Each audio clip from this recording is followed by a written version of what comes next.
বাংলাদেশ কি যুদ্ধের দিকে নাকি ভূ রাজনীতির চিপায় আটকে আছে? বাংলাদেশ কি সত্যিই যুদ্ধের মুখে দাঁড়িয়ে, নাকি আমরা এমন এক ভূ রাজনীতিক খেলায় আছি যেখানে যুদ্ধের চেয়ে বড় অস্ত্র হলো চাপ?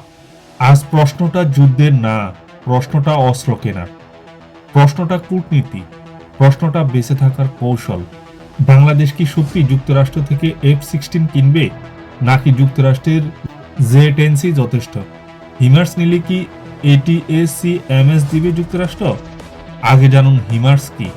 হিমার্স হলো যুক্তরাষ্ট্রের তৈরি একটি মোবাইল রকেট আর্টিলারি সিস্টেম। এটা আসলে একটি লঞ্চার প্ল্যাটফর্ম, মানে এটি একটি ট্রাকের উপর বসানো রকেট ছোড়ার ব্যবস্থা। এটা দিয়ে বিভিন্ন ধরনের রকেট ছোড়া যায়। এবার জানুন ATACMS কি। Army tactical missile system. এটি স্বল্প পাল্লার ব্যালিস্টিক মিসাইল।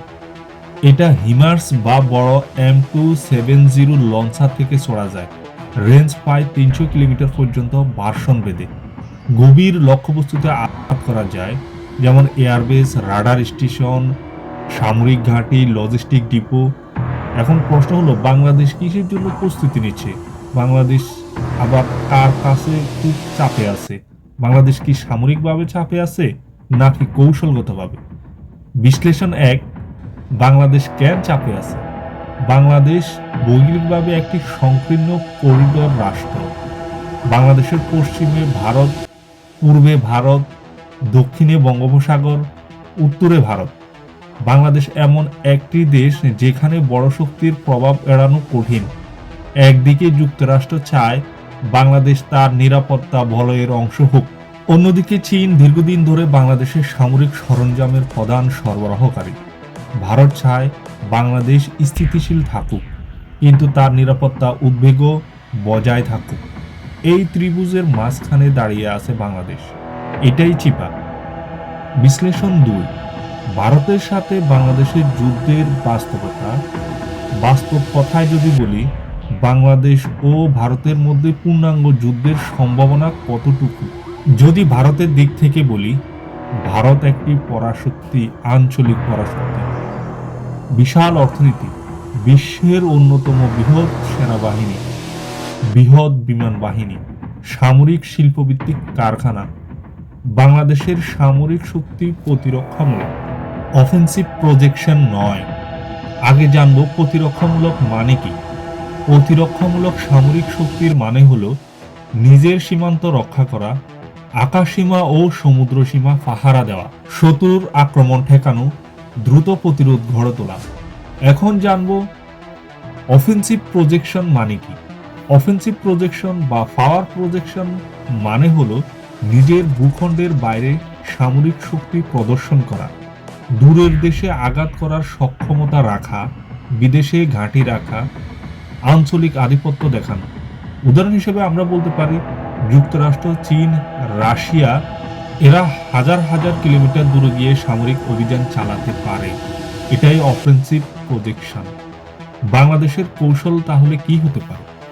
দ্রুত প্রতিরক্ষা, এয়ার ডিনায়াল, উপকূল সুরক্ষা, সীমিত স্থল প্রতিরোধ।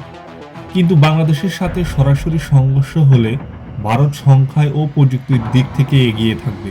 তাহলে কি বলা যায় বাংলাদেশ হারবে? প্রশ্নটা ভুল। যুদ্ধ জেতা মানে শুধু ভূখণ্ড দখল না, যুদ্ধ মানে রাজনৈতিক ফলাফল।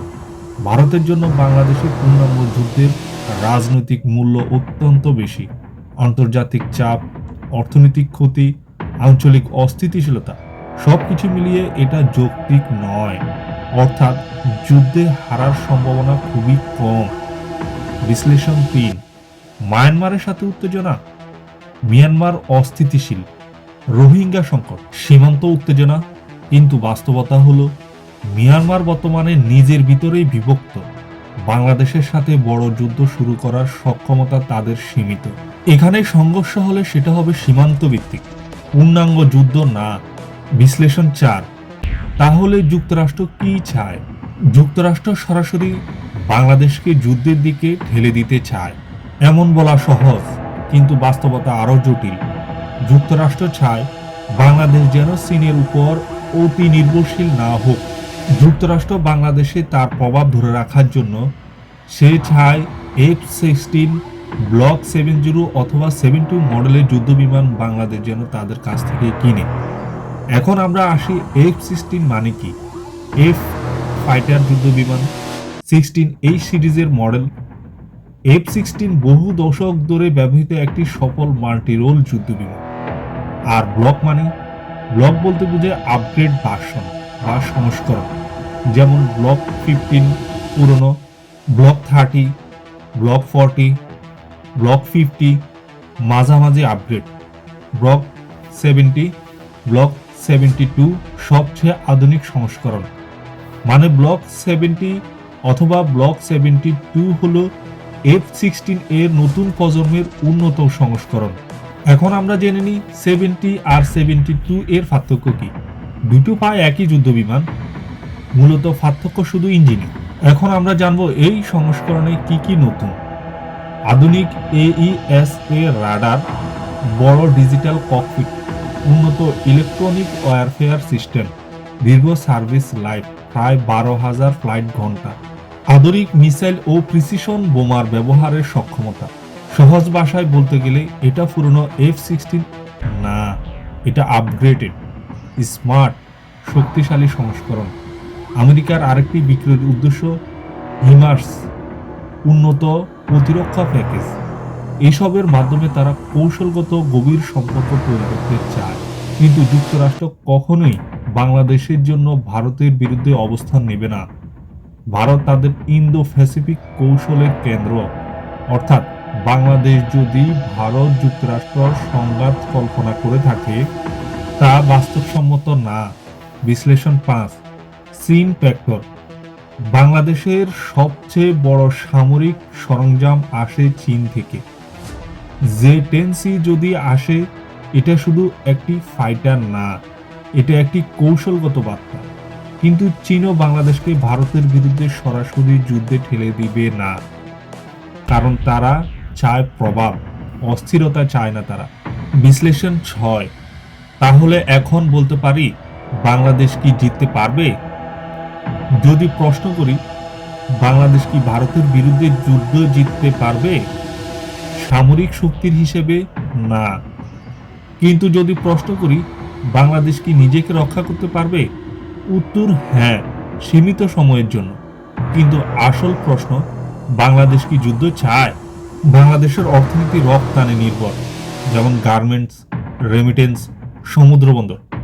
যুদ্ধ মানে অর্থনীতি ধ্বংস, জীবনমান ধ্বংস। বিশ্লেষণ 7, সবচেয়ে বাস্তব দৃশ্যপট হলো পূর্ণাঙ্গ যুদ্ধ না, বরং কূটনৈতিক চাপ, সামরিক আধুনিকায়ন, প্রতিযোগিতা, অস্ত্র ক্রয়ের মাধ্যমে প্রভাব বিস্তার, অর্থনৈতিক ও রাজনৈতিক লিভারেজ। বাংলাদেশ আসলে যুদ্ধক্ষেত্র না, বাংলাদেশ হলো প্রভাব ক্ষেত্র। সর্বশেষে বলতে পারি বাংলাদেশ এক চিপায় আছে, এটা সত্য। কিন্তু এই চিপা থেকে বের হওয়ার পথ যুদ্ধ না, পথ হলো কৌশলগত ভারসাম্য, বহুমুখী কূটনীতি, অর্থনৈতিক শক্তি, প্রতিরক্ষামূলক আধুনিকায়ন। সবচেয়ে বড় অস্ত্র F-16 না, সবচেয়ে বড় অস্ত্র স্থিতিশীলতা। শেষ প্রশ্ন, বাংলাদেশ কি যুদ্ধের প্রস্তুতি নেবে নাকি শান্তি রক্ষার প্রস্তুতি নেবে? কারণ ইতিহাস বলে ছোট রাষ্ট্র যুদ্ধ করে না, ছোট রাষ্ট্র টিকে থাকে কৌশলে।